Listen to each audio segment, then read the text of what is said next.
Good morning students, हमारे YouTube channel play with math bye Sukhinder Singh में आप सभी का स्वागत है। जैसा कि आप सब बच्चों को पता है कि आपके प्री बोर्ड एग्जाम स्टार्ट होने जा रहे हैं और उसके जस्ट बाद आपके फाइनल एग्जाम होने वाले हैं। तो इसी चीज को मद्देनजर रखते हुए हम आपके लिए लेकर आ रहे हैं प्रीवियस ईयर्स के कुछ क्वेश्चन पेपर्स के सॉल्यूशन, जो कि आपके प्री बोर्ड के अंदर और फाइनल एग्जाम्स के अंदर बहुत ही ज्यादा महत्वपूर्ण रोल प्ले करेंगे। तो आइए हम इस सीरीज की शुरुआत करते हैं 2024 के क्वेश्चन पेपर के साथ। तो देखिए आपके पास फर्स्ट क्वेश्चन क्या है। आपके पास एक सर्कल है और उसके ऊपर आपने दो टेंजेंट लाइन ड्रा की है, दोनों के बीच में एंगल कितना है 80 डिग्री। सर्कल का सेंटर क्या है O। तो आपने क्या फाइंड आउट करना है, एंगल POA। ये क्वेश्चन आपने देखो सर्कल वाले चैप्टर में किया था। नाम का आपके पास ऑब्जेक्टिव क्वेश्चन है, लेकिन थोड़ी सी आपने कैलकुलेशन इसमें करनी पड़ेगी। कैलकुलेशन बिल्कुल आसान है। तो आप क्या करोगे, कर्व का डायग्राम बनाओ। ये सपोज करो सर्कल का सेंटर है O, ये कोई एक्सटर्नल पॉइंट है P, इसे दो टेंजेंट लाइन आप ड्रा कर दो। दो टेंजेंट लाइन आप ड्रा कर दो।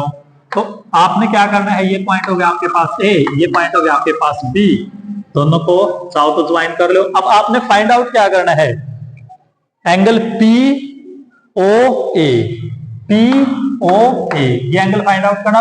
दोनों टेंजेंट्स के बीच में टोटल एंगल ये कितने का है 80 डिग्री। ये एंगल है आपके पास 80 डिग्री का। ये पूरा एंगल कितने का है 80 डिग्री का। फाइंड आउट क्या करना है आपने, एंगल POA। तो क्वेश्चन बिल्कुल आसान है। ये एंगल फाइंड आउट करना है आपने, एंगल POA। इस एंगल को आपने फाइंड आउट करना है। तो काफी ज्यादा आसान क्वेश्चन है। ये क्वेश्चन आपने एक प्रूफ किया था कि एक्सटर्नल पॉइंट से जब टेंजेंट लाइन ड्रा करोगे उनकी लेंथ क्या मिलेगी आपको, इक्वल। वो जो थ्योरम प्रूफ की थी उसी के अंदर आपके पास इस क्वेश्चन का भी आंसर है। तो वैसे तो आपने एग्जैक्ट इसका सॉल्यूशन तो ऐसे फाइंड आउट किया था। सबसे पहले आपने क्या किया, जो ऊपर वाली ट्राइएंगल है POA और POB, इन दोनों ट्राइएंगल को आपने पहले कॉन्ग्रुएंट प्रूव किया था। दोनों ट्राइएंगल क्या बनेगी, कॉन्ग्रुएंट। रूल आप देख लियो, क्योंकि A और OB आपके पास रेडियस है, OP क्या जगह आपके पास कॉमन। यहाँ पे ये एंगल और ये एंगल क्या है आपके पास 90 degree, angle between radius and tangent. तो आपने RHS रूल का यूज करके ना इन दोनों ट्राइएंगल को क्या प्रूव किया था आपने, कॉन्ग्रुएंट। और उसके साथ फिर आपने PA और PB लेंथ ऑफ टेंजेंट को आपने इक्वल प्रूव किया था। काफी इंपॉर्टेंट क्वेश्चन था ये आपके पास 10 चैप्टर का, सर्कल वाले चैप्टर का। तो उसी कंसेप्ट को यूज करोगे, क्योंकि दोनों ट्राइएंगल कॉन्ग्रुएंट है। तो आपके पास जो ये पूरा एंगल था, क्योंकि दोनों कॉन्ग्रुएंट है, तो CT के अनुसार दोनों एंगल्स क्या मिलेंगे, इक्वल। ये एंगल और ये एंगल दोनों क्या मिलेंगे, इक्वल। पूरा एंगल था ये 80 डिग्री का, तो ये कितने का बच गया 40 डिग्री। ये कितने का है आपके पास 90 डिग्री, ये 40, ये 90। तो ये एंगल आपने फाइंड आउट करना है, एंगल POA। अब आपने एक रिजल्ट पढ़ रखा है लोअर क्लासेस में कि ट्राइएंगल के एंगल का जोड़ कितना हुआ है 180 डिग्री। तो एक एंगल है 90 का, एक 40 का, तो ये कितने का बच गया आपके पास 50 डिग्री, क्योंकि 50, 40 और 90 मिलकर के बना हुआ आपके पास 180 डिग्री। तो देखने में आपके पास ऑब्जेक्टिव क्वेश्चन था, लेकिन काफी सारे कंसेप्ट आपने इसमें यूज किए हैं। तो आपका आंसर कितना आ जाएगा आपके पास, A ऑप्शन आ जाएगा 50 डिग्री। कर लोगे। तो काफी अच्छे आपने कॉन्ग्रुएंस के रिजल्ट यूज किए हैं इसमें। तो आपने इस तरीके से जो एंगल है POA आपने फाइंड आउट करना है। उसके बाद देखो second question, what is the value of. ये बिल्कुल आसान क्वेश्चन है। आपने क्या करना है, जो ट्रिग्नोमेट्री में आपने टेबल पढ़ी थी बस उसका यूज करो। sin 60 की वैल्यू कितनी है, sin 60 की वैल्यू है आपके पास √3/2। cos 30 की वैल्यू भी कितनी है √3/2 प्लस sin 30 की वैल्यू 1/2, cos 60 की वैल्यू 1/2। बस इसको सॉल्व कर लियो, देखो कितना आ जाएगा आंसर, √3 3/4 प्लस 1/4, 4 एलसीएम आ जाएगा, 3 + 1 4, 4/4। आंसर कितना आ जाएगा 1। ये बिल्कुल आसान क्वेश्चन था आपके पास, प्योरली आपके पास टेबल के ऊपर बेस्ड था, वैल्यू आपने यूज की और सिंप्लीफाई कर दिया। अब ये भी देखो, साइन A की वैल्यू दे के टेंजेंट A की वैल्यू फाइंड आउट करनी है। अगेन आपने ट्रिग्नोमेट्री में क्वेश्चन पढ़ा था कि अगर आपको एक ट्रिग्नोमेट्रिक फंक्शन की वैल्यू दे रखी है, बाकी के आप बिल्कुल आराम से निकाल सको। कैसे निकालोगे, साइन की वैल्यू दे रखी है तो साइन A किसके इक्वल है 3/4, यानी कि परपेंडिकुलर और हाइपोटेन्यूज का रेशो आपको दे दिया। तो आप चाहो तो सपोज कर सको, मान लो लेट परपेंडिकुलर मान लो 3, हाइपोटेन्यूज कितना हो गया 4। पाइथागोरस थ्योरम का यूज करके ना बेस निकालो। आपने पढ़ रखा है perpendicular square plus base square is equal to hypotenuse square. Perpendicular कितना है 3, 3 का स्क्वायर 9, बी स्क्वायर। हाइपोटेन्यूज कितना है 4, 4 का स्क्वायर कितना आ जाएगा आपके पास 16। तो यहाँ से बी स्क्वायर की वैल्यू कितनी आ जाएगी 16 माइनस 9 यानी कि 7। तो बेस की वैल्यू कितनी आ जाएगी √7। अब आपके पास परपेंडिकुलर है, हाइपोटेन्यूज है, बेस है, टेंजेंट की वैल्यू निकालनी है। टेंजेंट किसके इक्वल हो, ट्रिग्नोमेट्री में पढ़ रखा है आपने। टेंजेंट किसके इक्वल है आपके पास परपेंडिकुलर अपॉन बेस। परपेंडिकुलर है 3, बेस कितना है √7, तो 3/√7 यानी कि ऑप्शन क्या आ जाएगा इसका ए। तो इस तरीके से आपने ट्रिग्नोमेट्री के यूज करके ना वैल्यूज निकालनी है। उसके बाद ये फोर्थ क्वेश्चन, ये काफी आसान है। आपने वैल्यू निकालनी है 9 secant square a minus 9 tan square a। Again आपने ट्रिग्नोमेट्री में एक रिजल्ट पढ़ा कि secant square a minus tan square a, इसकी वैल्यू कितनी है 1। लेकिन यहाँ पे क्या है साथ में 9 है। तो आप एक काम करो, जैसे ये है 9 secant square a minus 9 tan square a, तो आप 9 कॉमन ले लो यहाँ से, अंदर क्या बच गया secant square a minus tan square a। तो 9 secant square a minus tan square a कितना है 1। तो आंसर कितना आ जाएगा इसका 9। इस क्वेश्चन में ध्यान रखना, बच्चे जल्दबाजी में क्या करेंगे, इस आइडेंटिटी को secant square a minus tan square a क्योंकि 1 है तो बच्चे सोचेंगे यहाँ पे भी secant square a minus tan square a है, इसका आंसर 1 लगा दें। 1 नहीं आऊगा, 9 आपने पहले कॉमन लेना पड़ेगा, उसके बाद सिंप्लीफाई करना है। इसका आंसर कितना आ जाएगा आपके पास 9। ऐसे आपने आइडेंटिटी का यूज करके ना क्वेश्चन को सोल्व करना है। उसके बाद आपके पास एरिया ऑफ सेक्टर से रिलेटेड काफी आसान क्वेश्चन है। एरिया ऑफ सेक्टर का फॉर्मूला क्या है आपके पास, area of sector purely formula based question है, θ/360 पाई r स्क्वायर। यहाँ पे थीटा की जगह कितना आ गया p/360 पाई, और रेडियस कितनी है r स्क्वायर। तो चारों में से ऑप्शन देख लो, ये ऑप्शन आ जाएगा। तब 720 को 2 से डिवाइड करोगे तो कितना आ जाएगा p/360 पाई r square. Purely formula based question था। 6th क्वेश्चन भी इसी फॉर्मूले से रिलेटेड है। अब की बार आपने एरिया निकालना है तो आप क्या करोगे, रेडियस कितने दे रखे 6, एंगल ये दे दिया, तो एरिया इसके इक्वल होगा θ/360 है, फॉर्मूला यूज कर लो। पाई के बारे में कुछ भी नहीं देखा तो 22/7 r स्क्वायर। रेडियस कितना है 6 का स्क्वायर, ये कैंसिल हो जाएगा, 1 6 से 1 6 कैंसिल, तो 22 और 6 की प्रोडक्ट 132/7। तो ऑप्शन क्या आ जाएगा इसका ए। ठीक है, नेक्स्ट देखो, surface area of A metallic sphere. Sphere का सरफेस एरिया निकालना है, रेडियस आपको दे रखी है, तो काफी ज्यादा आसान फॉर्मूला है। सरफेस एरिया कितना आ जाएगा, सरफेस एरिया का फॉर्मूला कितना आपके पास 4πr स्क्वायर। 4 पाई की जगह 22/7 r स्क्वायर। स्क्वायर का मतलब है 2 बार प्रोडक्ट। तो बस इसको सोल्व कर लो, इसकी प्रोडक्ट देख लो आप, ये 7, चाहो तो आप कैलकुलेशन को थोड़ा सा डेसिमल की फॉर्म में भी यूज कर दो, 21/10 21/10 7 कितना आ जाएगा आपके पास 3। अब चाहो तो इसकी प्रोडक्ट कर लियो, 10 × 10 से डिवाइड कर दो, देखो कितना आ जाएगा इसकी प्रोडक्ट निकाल कर ना आपने 88 × 63/100। तो बस कैलकुलेशन आपने करनी है और आंसर आप लगा दो, जो भी आंसर है इसकी प्रोडक्ट करके ना 100 डिवाइड कर दो, आंसर आपको मिल जाएगा। नॉर्मल कैलकुलेशन है, कोई ज्यादा दिक्कत वाली बात है नहीं। उसके बाद जो 8th क्वेश्चन है, ये काफी ज्यादा इंपॉर्टेंट क्वेश्चन है। आपने वैसे स्टैटिस्टिक्स चैप्टर के अंदर मीन मीडियन मोड निकाले थे आपने, लेकिन यहाँ पे आपने क्या करना है, एक रिलेशन यूज करना है मीन मीडियन मोड के बीच में। बस उस रिलेशन का यूज करो, मीडियन आपको दे रखा है, मोड आपको दे रखा है, मीन फाइंड आउट करना है। तो इंपॉर्टेंट रिलेशन क्या है, रिलेशन आपने याद रखना है। ये रिलेशन क्या है, मोड। मोड किसके इक्वल है 3 times median minus 2 times mean. ये मोस्ट इंपॉर्टेंट रिलेशन है मीन, मीडियन और मोड के अंदर।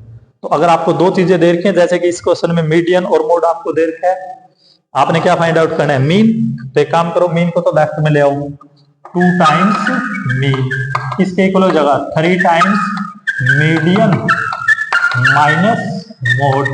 मीडियन कितनी देर की है 11 और 3 की प्रोडक्ट कितने आ जाएगी 33 माइनस 17 कितना बच गया 16। तो 2 मीन की वैल्यू आएगी 16, 2 दूसरी साइड जाकर डिवाइड में जगह, मीन की वैल्यू कितनी आ जाएगी 16 को 2 से डिवाइड कर दो, कितना आ जाएगा आंसर आपके पास है 8। तो इसका ऑप्शन क्या आ जाएगा बी। ऐसे आपने इस क्वेश्चन को सोल्व करना है। ये रिलेशन, ये फॉर्मूला बहुत ज्यादा इंपॉर्टेंट है। Relation between mean median and mode, ये आपने याद रखना है। कई बार एग्जाम में डायरेक्ट ये फॉर्मूला ही पूछ ले कि find the relation between mean median and mode. इसका एक दूसरा नाम भी है इंपीरियल फॉर्मूला। तो ये थे आपके पास 8 क्वेश्चन। उसके बाद आप देखो बाकी के ऑब्जेक्टिव। 9th क्वेश्चन देखो, ये भी काफी आसान क्वेश्चन है। तो 9th क्वेश्चन के अंदर आपको क्या गिवन है, आपके पास एक सर्कल है, ओ इसका सेंटर है, P एक पॉइंट है जिसके ऊपर आपने एक टेंजेंट लाइन ड्रा कर रखी है। पी क्यू क्या है, एक टेंजेंट लाइन। इस सर्कल की रेडियस कितनी है, 5 सेंटीमीटर, और जो क्यू पॉइंट है उसकी सेंटर से डिस्टेंस कितनी है, 12 सेंटीमीटर। तो आपने फाइंड आउट क्या करना है, पी क्यू यानी कि लेंथ ऑफ टेंजेंट आपने फाइंड आउट करनी है 9th क्वेश्चन में। तो क्या करोगे, बिल्कुल आसान क्वेश्चन है, पाइथागोरस थ्योरम का यूज कर लो आप। पाइथागोरस थ्योरम का यूज करो तो आपने पाइथागोरस थ्योरम में चीजें पढ़ रखी हैं। ये 90 डिग्री का एंगल है, angle between radius and tangent. तो जो आपके पास पी क्यू का स्क्वायर है प्लस ओपी का स्क्वायर, किसके इक्वल मिलेगा आपको, ओ क्यू का स्क्वायर। बस पाइथागोरस थ्योरम यूज कर लो। राइट एंगल ट्राइंगल के अंदर जो हाइपोटेन्यूज का स्क्वायर है, बाकी जो दो साइड उनके स्क्वायर का सम के इक्वल मिलेगा। तो पाइथागोरस थ्योरम का यूज करके ना आंसर निकालना है। P Q square find out करना है ओपी। ओपी की वैल्यू कितनी है, 5, 5 का स्क्वायर कितना आ गया, 25। ओ क्यू कितना है, 12, 12 का स्क्वायर कितना आ गया, 144। तो बस इसको सोल्व कर लियो।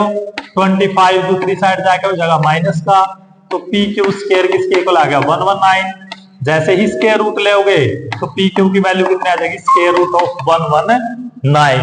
तो आपका आंसर क्या आ जाएगा इसका, डी। क्वेश्चन बिल्कुल आसान है। ऐसे ऐसे ऑब्जेक्टिव क्वेश्चन आपने 10th चैप्टर में काफी पढ़े हैं। पाइथागोरस थ्योरम का यूज करो। कभी आपसे पी क्यू के बारे में पूछ लेगा, कभी आपको पी क्यू दे देगा, रेडियस के बारे में पूछ लेगा, या कभी सेंटर की पॉइंट क्यू से डिस्टेंस पूछ लेगा। तीनों में से 2 साइड आपको दे देगा, एक साइड पूछ लेगा। पाइथागोरस थ्योरम का यूज करके ना अपना क्वेश्चन निकालना है, निकाल दोगे। तो ये आसान ऑब्जेक्टिव था आपके पास। उसके बाद जो नेक्स्ट ऑब्जेक्टिव है 10th, ये आपका स्टेटिस्टिक से रिलेटेड है। स्टेटिस्टिक चैप्टर में आपने मीन मीडियन मोड निकाला था। तो जब आपने मीडियन और मोड निकाला था, वहां पे 2 काफी ज्यादा इंपॉर्टेंट चीजें थी, एक तो मीडियन क्लास और एक मॉडल क्लास। अब जो 10th ऑब्जेक्टिव है, देखने में आपको ऑब्जेक्टिव क्वेश्चन लग रहा है 1 नंबर का, लेकिन काफी इंपॉर्टेंट चीज आपने इसमें यूज करनी पड़ेगी। एक तो आपकी मॉडल क्लास, उसकी लोअर लिमिट, और एक मीडियन क्लास, उसकी लोअर लिमिट। उन दोनों का क्या करना है आपने, जोड़। तो आप मॉडल क्लास तो बिल्कुल इजीली मिल जाएगी आपको। मॉडल क्लास कौन सी क्लास हो, वो क्लास जिसकी फ्रीक्वेंसी सबसे ज्यादा है। इस क्लास की फ्रीक्वेंसी है 10, इसकी है 15, 12, 20 और 9। सबसे ज्यादा फ्रीक्वेंसी कितने है इसमें, 20। तो ये तो होगी आपके पास वो क्लास जिसकी फ्रीक्वेंसी सबसे ज्यादा है, उसको बोलोगे मॉडल क्लास। ये तो आ गया आपके पास मॉडल क्लास। तो एक तो इसकी लोअर लिमिट लेनी है। मॉडल क्लास की लोअर लिमिट कितनी है, 15। एक आपने मीडियन क्लास निकालनी पड़ेगी।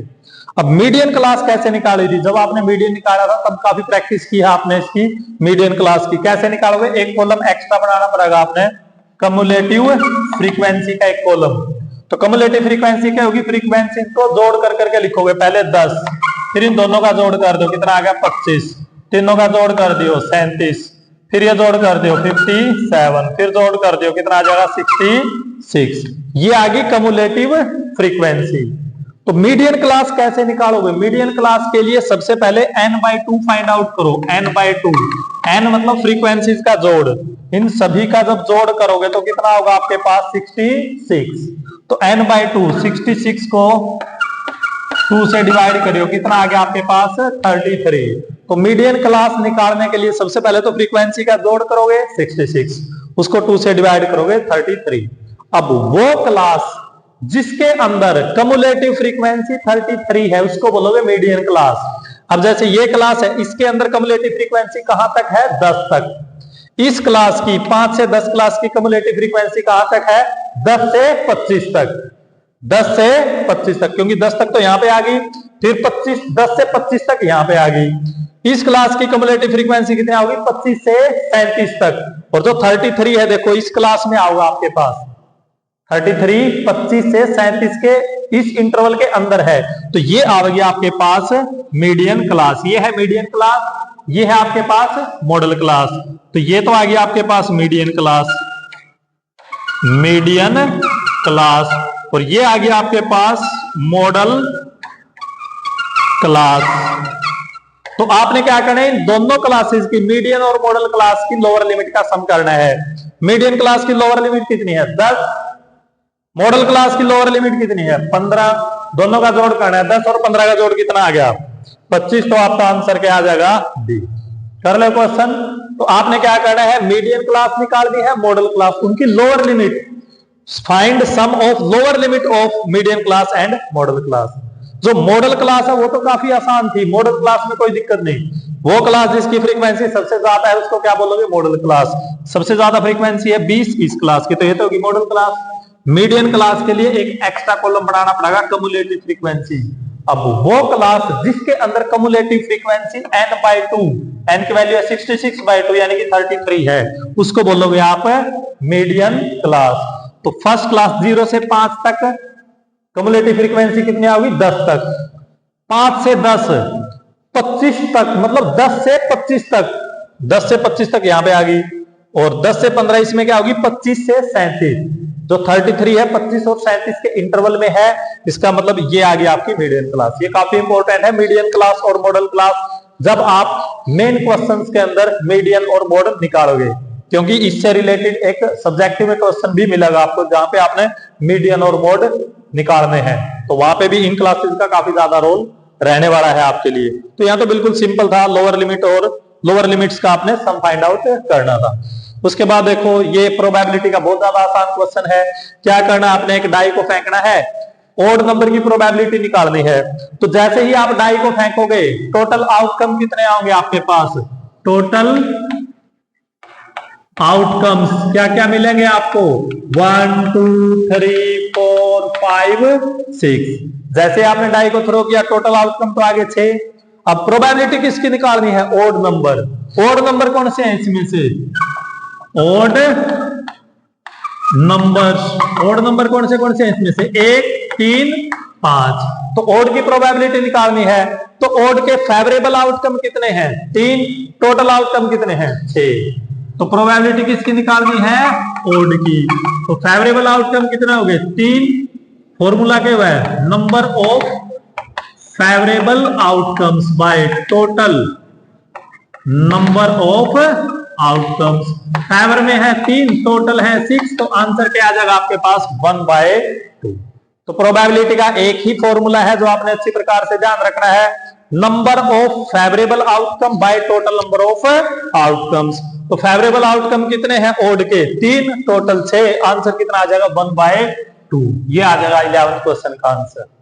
उसके बाद 12th क्वेश्चन में क्या है, आपने एलसीएम फाइंड आउट करना है किस किस का 6 72 और 120, इन तीनों नंबर का एलसीएम फाइंड आउट करना है। तो फैक्टर बना लो, 6 के फैक्टर बना लो, रफ में बना इसको। 6 के फैक्टर क्या बनेंगे 2 × 3। ऐसे ही 72 पे फैक्टर बना लियो आप 2 × 2 × 2 × 3 × 3, ये बन जाएंगे आपके पास 72 के फैक्टर। प्राइम फैक्टर बनाने हैं आपने। ऐसे ही 120 के ऐसे बना इसको आप प्राइम फैक्टर। जैसे 120 के बनाने हैं तो 260 230 215 3 5। तो 120 के प्राइम फैक्टर क्या बनेंगे आपके पास 222 × 3 × 5। या आप इसको, ये तो ठीक है, इसको आप ऐसे भी लिख सो 2 कितनी बार है 3 times 2 raised to the power 3 और 3 raised to the power 2। यहाँ पे 2 raised to the power 3 × 5, 3 और 5 की पावर क्या है 1। तो सबसे पहले जब भी आपने एलसीएम फाइंड आउट करना है तो क्या करोगे आप प्राइम फैक्टर बनाओगे। अब एलसीएम के लिए क्या करोगे, एलसीएम के लिए टेक्निक मैंने आपको बताई दी। सबसे पहले जो जो प्राइम नंबर दिखाई दे रहे हैं वो लिख दो। क्या क्या प्राइम नंबर दिखाई दे रहे हैं, एक तो 2, एक 3 और एक 5। सबसे पहले सारे प्राइम नंबर लिखोगे, फिर 2 की मैक्सिमम पावर, यहाँ पे 2 की पावर कितनी है 1, यहाँ पे 3, यहाँ पे 3, तो मैक्सिमम पावर कितनी है 2 की आपके पास 3 की मैक्सिमम पावर यहाँ पे 1, यहाँ पे 2, यहाँ पे 1, तो मैक्सिमम पावर कितनी है 2। 5 की यहाँ पे तो है नहीं 5, मैक्सिमम पावर क्या है 1, तो यही आ जाएगा आपका एलसीएम। तो आपने क्या करना है, सबसे पहले प्राइम फैक्टर बनाने हैं। प्राइम फैक्टर बनाने के बाद जो जो प्राइम नंबर दिखाई दे रहे हैं उन सभी को लिखोगे और उन प्राइम नंबर्स की जो मैक्सिमम पावर है वो लिखोगे एलसीएम में। और जब HCF लिखना है तो मिनिमम पावर लिखोगे। तो अब देखो क्या आ जाएगा आपके पास, ये 8 इंटू 9 इंटू 5, तो 360 आ जाएगा। ये कैलकुलेशन आप करके देख लीजिए, कर लो कैलकुलेशन, तो इसका आंसर आ जाएगा सी। 4 में से आपने आइडेंटिफाई करना है which of the following is a rational number. आपने रिजल्ट पढ़ा है कि एक रैशनल नंबर और एक इरेशनल नंबर को जब ऐड करोगे तो हमेशा ऐड या सब्ट्रैक्ट करोगे तो हमेशा क्या मिलेगा, इरेशनल नंबर। तो ये रैशनल ये इरेशनल, जब ऐड करोगे तो क्या मिलेगा, इरेशनल। एक रैशनल एक इरेशनल, जब सब्ट्रैक्ट करोगे तब भी क्या मिलेगा, इरेशनल। यहां पे रूट 9 किसके इक्वल हो आपके पास, रूट 9 की वैल्यू किसके इक्वल है, 3 के इक्वल है। यानी कि ये कैसा नंबर है, रूट 9 रैशनल। ये भी रैशनल ये भी रैशनल, जब दोनों को ऐड करोगे 2 + 3 कितना आ जाएगा, 5। तो ये क्या मिलेगा आपको, एक रैशनल नंबर। ठीक है, तो जिनका जो परफेक्ट स्क्वायर वाले नंबर है, जिनका पूरा पूरा स्क्वायर रूट मिलेगा, वो कैसे नंबर है, रैशनल। और जिनका जो परफेक्ट स्क्वायर नहीं है, उनका जब रूट निकालोगे तो क्या मिलेंगे, वो आपको इरेशनल नंबर। तो 5 - √2 ये रैशनल ये इरेशनल, जब दोनों का डिफरेंस करोगे तब भी क्या मिलेगा, इरेशनल। तो ए बी और डी इरेशनल है, सिर्फ सी एक ऐसा नंबर है जो कैसा है आपका, रैशनल। रैशनल और इरेशनल को आइडेंटिफाई आपने करना है, कर दोगे। उसके बाद एक क्वाड्रेटिक पोलिनोमियल बनानी है आपने, सम ऑफ जीरोस दे रखा है, प्रोडक्ट ऑफ जीरोस दे रखा है। तो बिल्कुल आसान क्वेश्चन है ये। सम ऑफ जीरोस अगर दे रखे आपको, सम को किससे रिप्रेजेंट किया था, सम ऑफ जीरोस को एस से रिप्रेजेंट किया था, प्रोडक्ट ऑफ जीरोस को किससे रिप्रेजेंट किया था, पी से। ये कितना दे रखा है, 1, सम दे रखा है 4। तो अगर आपको सम ऑफ जीरोस का पता है, प्रोडक्ट ऑफ जीरोस का पता है, तो आप बिल्कुल इजीली क्वाड्रेटिक पोलिनोमियल लिख दो। क्वाड्रेटिक पोलिनोमियल क्या होगा, x² - sx + p। x² - s, सम कितना दे रखा है 4, प्लस p, प्रोडक्ट कितना है 1। तो देख लो चारों में से ऑप्शन क्या होगा, x² - 4x + 1, क्या आ जाएगा ऑप्शन, बोलो चारों में से कौन सा ऑप्शन होगा आपके पास, बी, x² - 4x + 1। ये मिल जाएगा आपको क्वाड्रेटिक पोलिनोमियल। एक आपको क्या दे रखी है, एपी दे रखी है, ये बताना है इस एपी की कौन सी टर्म -62 है। तो ये एपी दे रखी है 10, 7, 4। 5th चैप्टर का बिल्कुल आसान सा क्वेश्चन है, हालांकि थोड़ी सी मेहनत तो करनी पड़ेगी। तो इसमें फर्स्ट टर्म ए की वैल्यू कितनी दे रखी है आपको, ए की वैल्यू कितनी है 10, डी की वैल्यू ध्यान से निकालने, कैसे निकालोगे, second term minus first term, 7 - 10, D की वैल्यू कितनी आ गई -3। ए का पता है, डी का पता है, nth टर्म का पता है, ए एन कितना दे रखा है आपको -62, एन की वैल्यू निकालनी है। तो ये तो इसने दे रखी है ए एन की वैल्यू, आपको भी पता है ए एन का फॉर्मूला, ए एन किसके इक्वल है, a + n - 1 × d।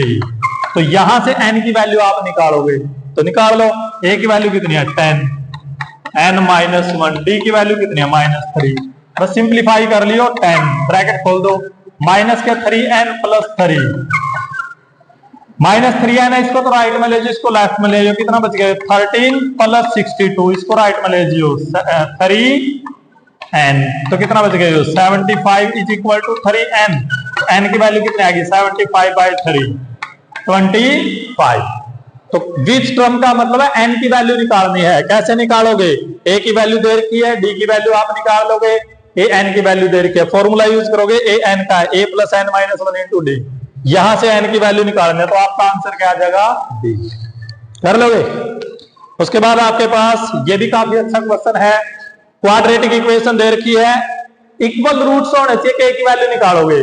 Roots equal कब होंगे रूट्स इक्वल आपके पास, जब डिस्क्रिमिनेंट के हो 0।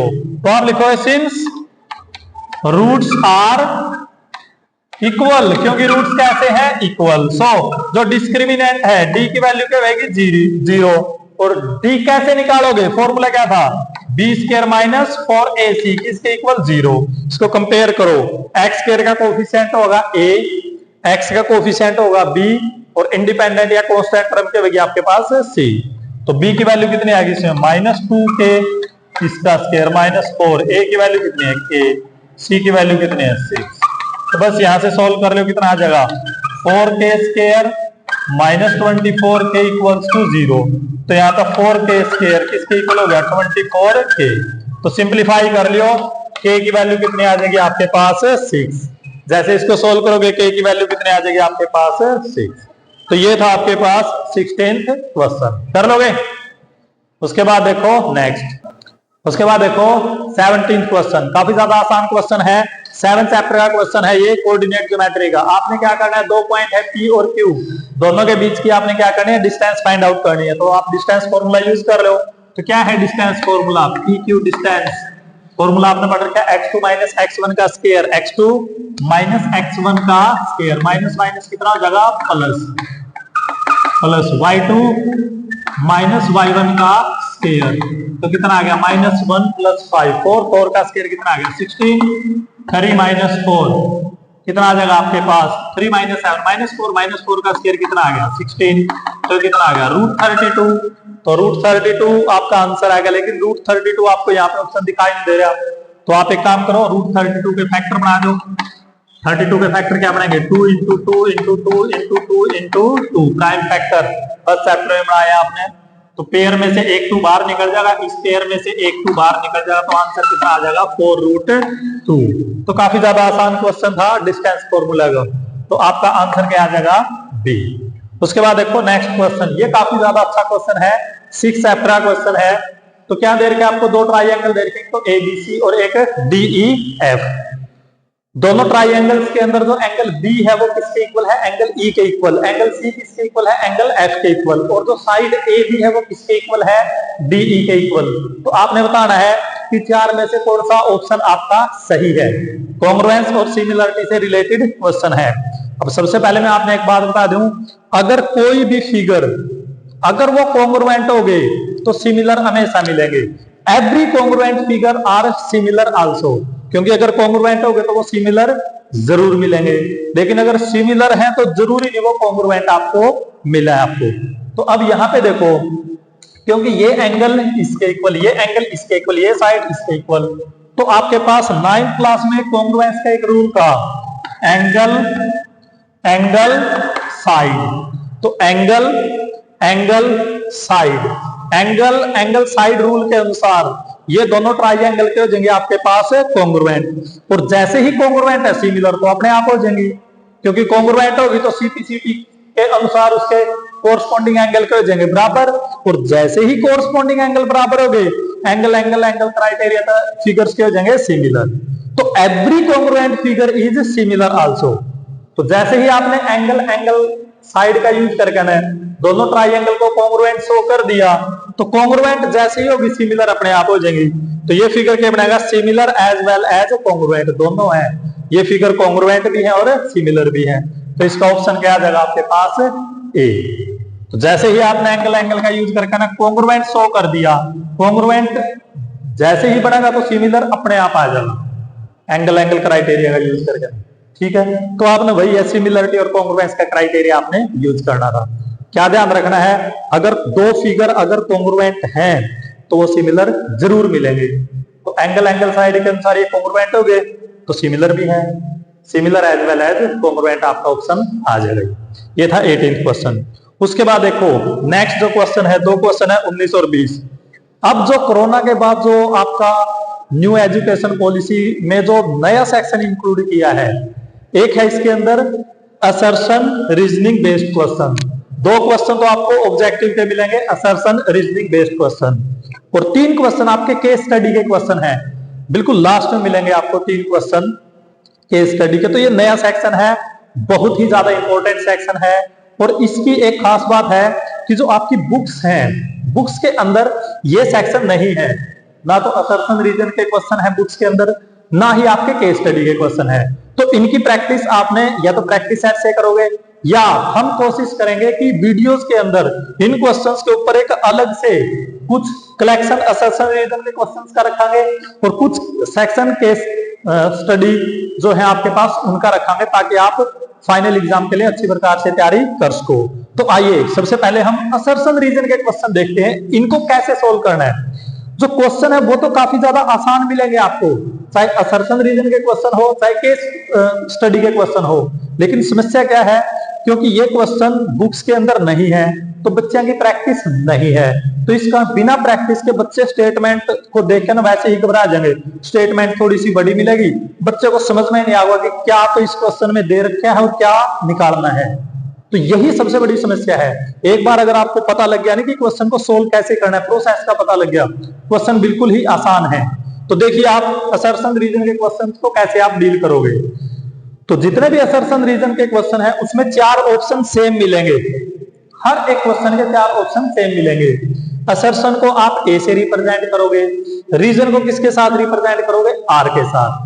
तो क्वेश्चन में जहां भी ए लिख रखा है, ए का मतलब आपने असर्शन यूज करना है और आर का मतलब क्या यूज करना है आपने, रीजन।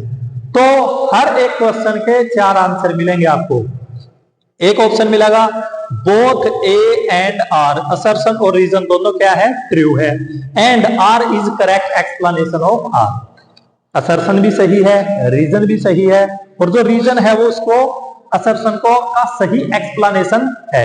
एक तो ये ऑप्शन है। दूसरा both A and R are true, दोनों ट्रू तो है असर्शन और रीजन, लेकिन जो आर है वो करेक्ट एक्सप्लेनेशन नहीं है। तीसरा है ए असर्शन ट्रू है, रीजन फॉल्स है, या फिर असर्शन फॉल्स है और रीजन क्या है, ट्रू। तो हर एक क्वेश्चन के 4 ही ऑप्शन मिलेंगे। 4 में से जो 2 ऑप्शन है ये तो काफी ज्यादा आसान है बच्चों के लिए, तो एक ट्रू है एक फॉल्स है, तो सी या डी में से एक ऑप्शन आ जाएगा। मेन समस्या बच्चों को कब आएगी, जब दोनों के दोनों ट्रू हैं, असर्शन भी ट्रू है, रीजन भी ट्रू है, फिर आपने चेक करना पड़ेगा कि आपका ऑप्शन ए या बी में से कौन सा है। वो कैसे चेक करोगे, अगर जो रीजन है वो सही तरीके से एक्सप्लेन कर रहा है असर्शन को, फिर तो ए ऑप्शन आऊगा, और अगर रीजन करेक्ट एक्सप्लेनेशन नहीं है तो बी आऊगा। इनमें दोनों में कंफ्यूजन होगा बच्चा ने।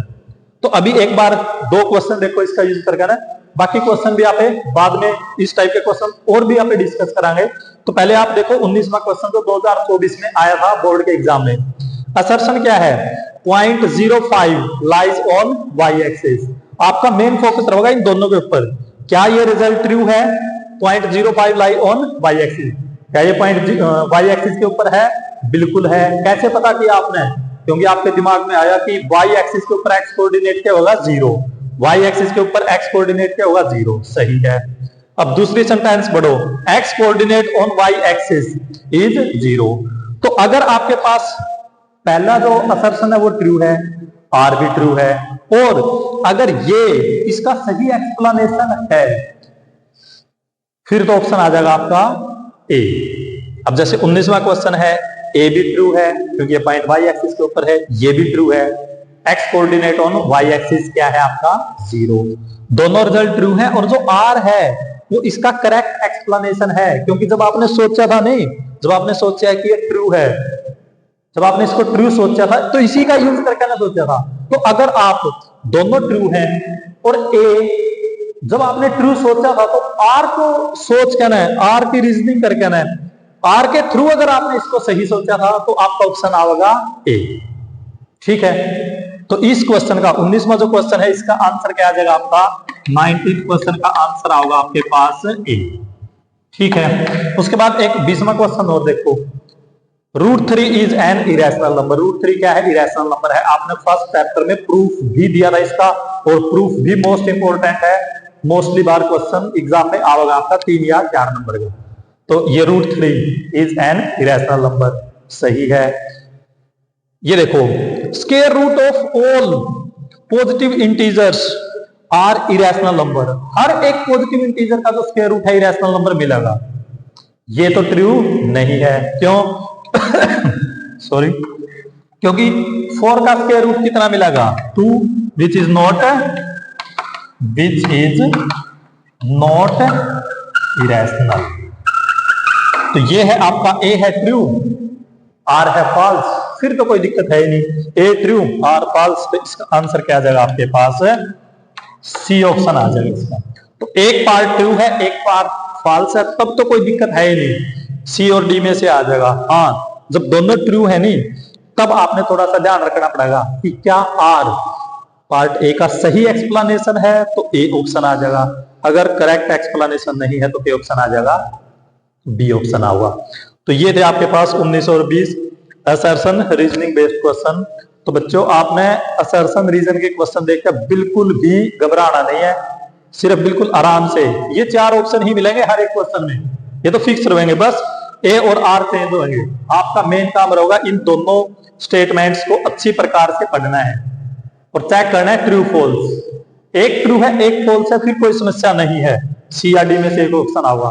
दोनों अगर ट्रू हैं तब थोड़ा सा दिमाग लगाना पड़ेगा। अगर दोनों ट्रू हैं तो आपने चेक करना है कि क्या ए आर की वजह से ट्रू है। अगर ए आर की वजह से ट्रू है तो ऑप्शन आएगा ए, अगर ए आर की वजह से ट्रू नहीं है तो ऑप्शन क्या आ जाएगा आपके पास बी। तो ए और बी के ऊपर थोड़ा सा ज्यादा फोकस करना है। इस टाइप के और क्वेश्चंस की प्रैक्टिस आप आगे जब और प्रैक्टिस ऐड करोगे वहां पे करोगे। तो ये थे आपके पास 20 ऑब्जेक्टिव क्वेश्चन। उसके बाद देखो आप सेक्शन बी। सेक्शन बी के अंदर जो क्वेश्चंस हैं हर एक क्वेश्चन के क्या है 2-2 नंबर है आपके पास। तो देखिए आपके पास 21 सम है, ट्रिग्नोमेट्री से रिलेटेड बिल्कुल आसान क्वेश्चन है। इसके अंदर और है इंटरनल चॉइस है आपके पास, चाहो तो आप ट्रिग्नोमेट्री का क्वेश्चन करो या फिर 6 चैप्टर ट्रायंगल से रिलेटेड एक क्वेश्चन है, दोनों में से एक क्वेश्चन आपने अटेम्प्ट करना है। तो ट्रिग्नोमेट्री का जो क्वेश्चन देखिए उसमें क्या है आपके पास एक टावर है जिसकी हाइट आपने फाइंड आउट करनी है। टावर के बेस से 15 मीटर डिस्टेंस के ऊपर एक पॉइंट है सी, जिसके साथ ये tower top of the tower कितना एंगल बनाने लग रहा है, एंगल ऑफ एलिवेशन 60 डिग्री। तो आपने height of tower find out करनी है। ट्रिग्नोमेट्री का बिल्कुल आसान क्वेश्चन है। तो आपने क्या करना है, मान लो let H be the height of tower. तो काफी आसान क्वेश्चन है। कैसे आप सोल्व करोगे, जब भी आपने किसी भी ट्राइंगल के अंदर एक साइड गिवन है एक एंगल गिवन है तो आप बाकी साइड्स आप निकाल उसको। तो कैसे निकालोगे, जो साइड फाइंड आउट करनी है उसको तो न्यूमरेटर में रखो, जो साइड गिवन है उसको डिनोमिनेटर में। With respect to 60 degree, 60 degree के रिस्पेक्ट में एंगल के सामने वाली साइड परपेंडिकुलर और ये बेस, परपेंडिकुलर बाय बेस कितना आ जाएगा tangent 60, perpendicular by base tangent 60। ये फाइंड आउट करनी है, ये दे रखी है टेंजेंट 60 की वैल्यू। ट्रिग्नोमेट्रिक फंक्शन की टेबल है आपके पास, वो टेबल आपने बिल्कुल अच्छे प्रकार से याद रखनी है। काफी सारे क्वेश्चंस में काफी ज्यादा यूजफुल रहेगी। 2 क्वेश्चन तो अभी दिखाई दे रहे हैं, एक ये क्वेश्चन है प्योरली टेबल बेस्ड, एक ये क्वेश्चन है, और एक मेन के अंदर जो सब्जेक्टिव क्वेश्चन है वो भी मिलेगा आपको 4 या 5 नंबर का टेबल के ऊपर बेस्ड। तो टेबल काफी ज्यादा इंपॉर्टेंट है, वो आपने बिल्कुल अच्छी प्रकार से याद होनी चाहिए और बनानी भी आनी चाहिए आपने। तो आप क्या करोगे, जैसे ही आपका एग्जाम स्टार्ट हुआ है, क्वेश्चन पेपर आपको थोड़ा सा लेट मिलेगा तो आप कोशिश करो जो आपकी आंसर शीट है रफ में जाकर साइड में कॉलम सा बना लो इसका टेबल का। पेपर स्टार्ट होने से पहले ही बना लो आप टेबल, काफी ज्यादा यूजफुल रहने वाली है ट्रिग्नोमेट्रिक फंक्शन की टेबल। तो अब देखो टेंजेंट 60 की वैल्यू कितनी है आपके पास √3। तो हाइट एच कितना आ गया 15√3। तो काफी ज्यादा आसान क्वेश्चन था आपके पास, ये कर लोगे। इसका जो और वाला है ये भी काफी ज्यादा आसान है, दोनों में से एक ही क्वेश्चन आपने अटेम्प्ट करना है। तो क्या दे रखा है आपको, देखो एक ट्राइंगल दे रखे, सबसे पहले कोशिश करो डायग्राम बनाने की। दे रखे अच्छी बात है, एक ट्राइंगल दे रखे पी क्यू आर, एंगल 1 और एंगल 2 इक्वल हैं, साथ में ये रेशो पी एस का एस क्यू के साथ और पी टी का टी आर के साथ रेशो क्या है इक्वल। तो प्रूव क्या करना है, to prove triangle P Q R is an isosceles triangle. Isosceles triangle का मतलब क्या है, जिसमें 2 साइड्स क्या हो इक्वल हो। तो आप क्या करोगे, देखो दोनों के अंदर एंगल 1 किसके इक्वल है, एंगल 2 के इक्वल गिवन। साथ में क्योंकि पी एस का ratio P S by S Q is equal to P T by T R, ये रेशो देखो पी एस का एस क्यू के साथ पी टी का टी आर के साथ कोरस्पॉन्डिंग पार्ट्स का रेशो क्या है सेम। तो आपने थेलस थ्योरम पढ़ी थी, थेलस थ्योरम के अंदर किसी भी ट्राइंगल में अगर कोरस्पॉन्डिंग पार्ट का रेशो सेम है तो एस टी क्यू आर की क्या मिलेगी पैरेलल। ये दोनों पैरेलल हैं तो रेशो क्या मिलेगा सेम, और अगर रेशो सेम है तो एस टी और क्यू आर के मिलेंगे आपको parallel. Converse of Thales theorem का यूज करोगे, रेशो सेम है तो आपके पास एस टी इसके पैरेलल आ जाएगा क्यू आर, पैरेलल है तो रेशो सेम मिलेगा। ये तो थी थेलस थ्योरम 6 चैप्टर में, अब रेशो सेम है तो पैरेलल मिलेगा। ये हो गया कन्वर्स ऑफ थेलस थ्योरम का यूज कर लिया, दोनों पैरेलल है। जैसे ही दोनों पैरेलल होगी एंगल 2 किसके इक्वल आ जाएगा एंगल 3, एंगल 2 किसके इक्वल है एंगल 3, कोरस्पॉन्डिंग एंगल। अब देखो एंगल 1 किसके इक्वल था 2 के, लेकिन 2 किसके इक्वल है 3 के। 1 2 के इक्वल 2 3 के इक्वल, तो यहाँ से एंगल 1 किसके इक्वल मिल गया आपको एंगल 3। ठीक है, एंगल 1 और 3 दोनों के हो गए आपके पास इक्वल। जैसे ही एंगल 1 और 3 इक्वल हो गए, ट्राइंगल पी क्यू आर के अंदर दो एंगल इक्वल है तो अपोजिट साइड भी क्या मिलेगी आपको इक्वल, और साइड इक्वल होगी तो ट्राइंगल क्या मिल जाएगी isosceles. So P Q is equal to P R, और दो साइड इक्वल है, so triangle P Q R is isosceles triangle. तो क्वेश्चन तो काफी आसान है। तो आपने एक तो कन्वर्स ऑफ थेलस थ्योरम को यूज कर लिया, पैरेलल लाइन के कंसेप्ट यूज कर लिए, तो ट्राइंगल क्या बन गया आपके पास आइसोसेल्स। दोनों में से एक क्वेश्चन करना है, या ट्रिग्नोमेट्री वाला यूज करो या ट्राइंगल वाला।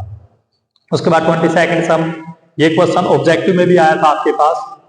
बार बार बताया जाओ आपको कि टेंजेंट और रेडियस के बीच में राइट एंगल है, तो राइट एंगल के कारण ये राइट एंगल ट्राइंगल बनेगी पाइथागोरस थ्योरम का यूज करके ना। अगर दो साइड दे रखी है तो तीसरी साइड आप फाइंड आउट कर सको।